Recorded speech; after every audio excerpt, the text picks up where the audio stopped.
Hi, good afternoon, everyone. And I'll try to keep the session interactive and I'll be open to taking up questions during the course of presenting what content I believe to deliver. So don't take it like a one-way session wherein I'll be only talking. You can interact, you can ask your questions, maybe even put across your opinions. Uh, so is my screen visible? I'll just start presenting. All right. So today, like just starting with, as Praveen sir introduced me, so I have been presenting at different conferences and I have research in cloud, web, mobile application security, IoT, and some other areas as well. And I used to be very active in bug bounties. So that kind of experience I have in last couple of years. Just moving forward, so very first whenever I see somebody, I try and explain them to get started in application security or cyber security or information security. You need to first understand how many streams are there inside cybersecurity, because cybersecurity is a big domain and it has got so many components that you cannot do everything and anything. So you have to select a particular line.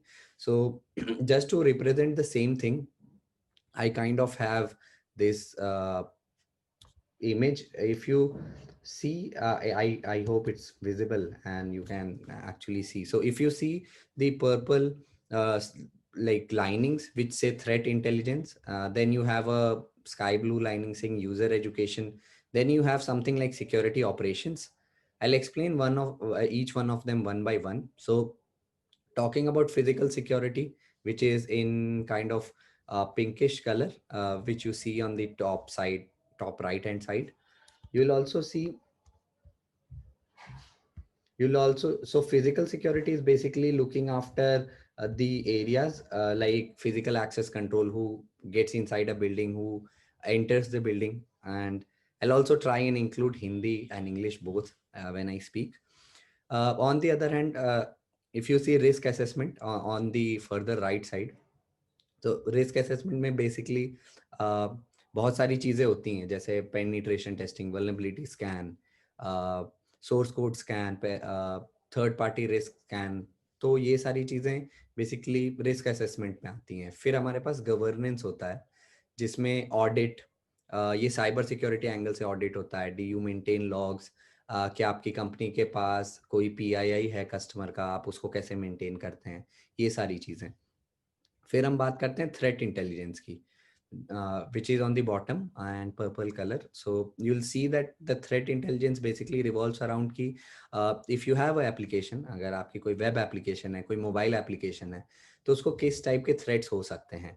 तो जैसे कोई college का ERP portal है, attendance system है, कोई database system है college का, तो उसको इंटरनल थ्रेट्स बहुत सारे होंगे, मे बी स्टूडेंट से, प्रोफेसर से, इंटरनल एम्प्लॉयज से। एक्सटर्नल केस में it could be parents, some unknown users to the college or university. So वो सारा इवेल्युएशन थ्रेट इंटेलिजेंस में होता है।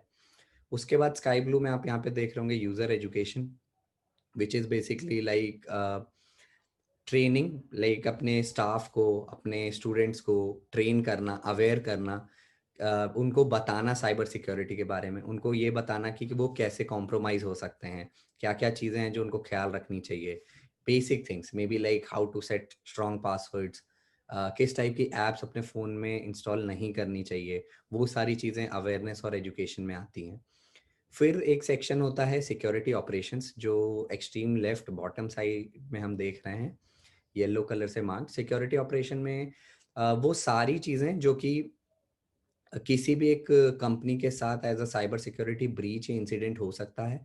ऐसा हो सकता है कि आपकी कोई ई कॉमर्स साइट है और बहुत सारे हैकर्स या कोई एक पर्टिकुलर हैकर आपकी साइट को पेनिट्रेट करने की कोशिश कर रहा है, एक्सेस लेने की कोशिश कर रहा है। तो उस केस में security operation centre continuously monitor कर रहा होता है कि आपकी एप्लीकेशन पे कैसे व्यूज आ रहे हैं, किस टाइप का रिक्वेस्ट आ रही है, कितने एक्सटर्नल यूजर्स हैं, क्या कोई फर्ज कर रहा है, इस सारी टाइप की चीज़ें सिक्योरिटी ऑपरेशन में आती हैं। फिर हम बात करते हैं करियर डेवलपमेंट की, जो कि काफ़ी हद तक यूज़र एजुकेशन जैसा ही है, but this involves like doing trainings, certification, conferences, ये सारा पार्ट आपका करियर डेवलपमेंट में आता है। फिर हम बात करते हैं सिक्योरिटी आर्किटेक्चर की। तो security architecture is more of like, जब आप कोई एप्लीकेशन बनाते हैं, लाइक डेवलपमेंट करते हैं, या कोई एप्लीकेशन को आप क्लाउड के ऊपर होस्ट करते हैं, तो उससे रिलेटेड बहुत सारे फैक्टर्स होते हैं। जैसे आप देखेंगे कि क्लाउड सिक्योरिटी या access control. Access control is basically like looking after an application and defining कि अगर यूजर ए है तो यूजर ए की रिसोर्सेज यूजर बी एक्सेस कर सकता है कि नहीं, और यूजर बी की रिसोर्सेज कौन कौन एक्सेस कर सकता है, वो सब कुछ डिफाइन करना एक एप्लीकेशन के अंदर is basically like access control. इसमें बहुत सारी चीजें होती हैं लाइक सिक्योर एप्लीकेशन डेवलपमेंट, ये सब कुछ आपका सिक्योरिटी आर्किटेक्चर में आता है। ये डेवलपर्स की साइड से इम्प्लीमेंट की हुई सिक्योरिटी आप ऐसा समझ सकते हो। उसके बाद हमारे पास आता है फ्रेमवर्क एंड स्टैंडर्ड्स।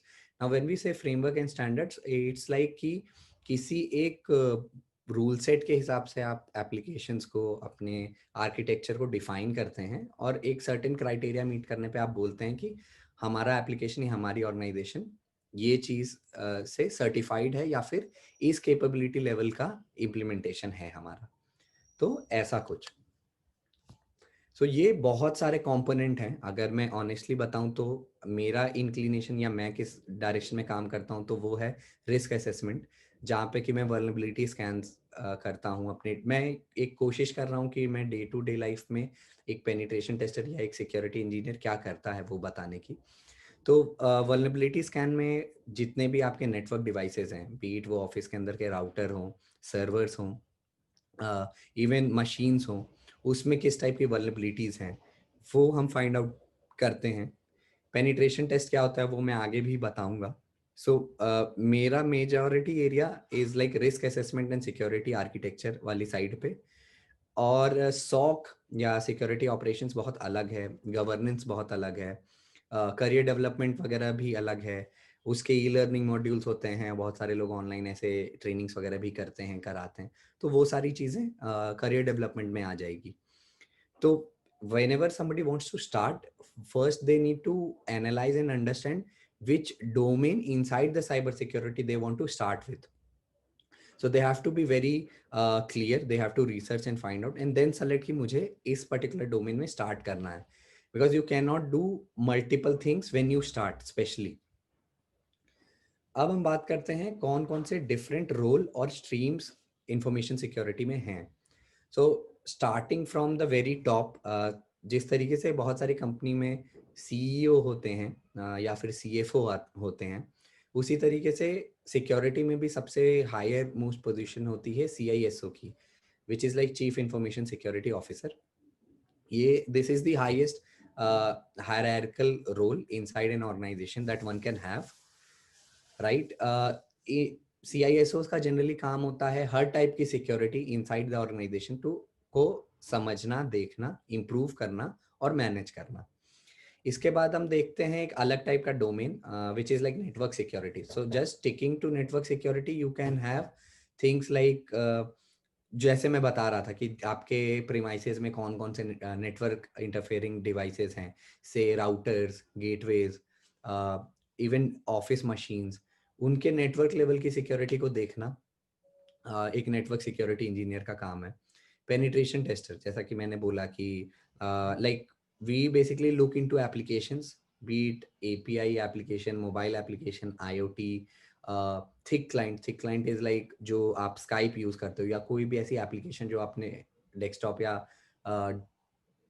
लैपटॉप पे इंस्टॉल करके आप यूज करते हो, वो सब थिक क्लाइंट में आता है। उसको एनालाइज करना, उसमें सिक्योरिटी फ्लॉज खोजना। नेटवर्क सिक्योरिटी इंजीनियर्स अगेन वो नेटवर्क सिक्योरिटी में देखते हैं, but this is just a lower hierarchy role because this is a junior role. फिर आपके पास आता है network security analyst which is a little senior role. फिर फॉरेंसिक भी होता है। So just like biological forensic, we have cyber security forensic, जहाँ पे कि आप किसी फोन से डेटा बैकअप करने की कोशिश करते हैं, रिट्रीव करने की कोशिश करते हैं, किसी वाइप्ड आउट हार्ड डिस्क से डेटा रिकवर करने की कोशिश करते हैं, किसने एक्सेस किया था, कब एक्सेस किया था, लास्ट फाइल क्या मॉडिफाइड है, इस टाइप की information. May be even CCTV footage वगैरह को एनालाइज करना, उससे डेटा एक्सट्रैक्ट करना, ये सब कुछ फॉरेंसिक इन्वेस्टिगेटर या फिर फॉरेंसिक एनालिस्ट एग्जामिनर के काम हैं। और इसके लिए कुछ सर्टिफिकेशंस भी होते हैं जो मैं मेंशन है, लाइक CHFI, EC काउंसिल की तरफ से। But I would like to say one thing. So cyber security is one of the fields जहाँ पे you need practical knowledge more than the academic knowledge, and at the same time a lot of people think कि certifications are must.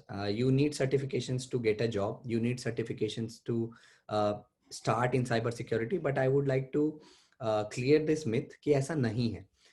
और मैं ऐसा इसलिए बोल रहा हूँ कि ऐसा नहीं है क्योंकि ये एकमात्र ऐसी फील्ड है जहाँ पे बहुत सारी टॉप नॉच कंपनीज ऐसे लोगों को हायर करने के लिए बिल्कुल ओपन है जिन्हें बहुत एक्सपीरियंस है साइबर सिक्योरिटी का, एप्लीकेशंस का, और वो समझते हैं सिक्योरिटी को rather than they have a lot of certifications. So I have even seen people who are not even graduate getting a good salary and working in a good organization. So but the point is you should have good practical knowledge, right. हम ये भी देखेंगे कि वो practical knowledge gain करने का तरीका क्या है, what could be ways to achieve practical knowledge.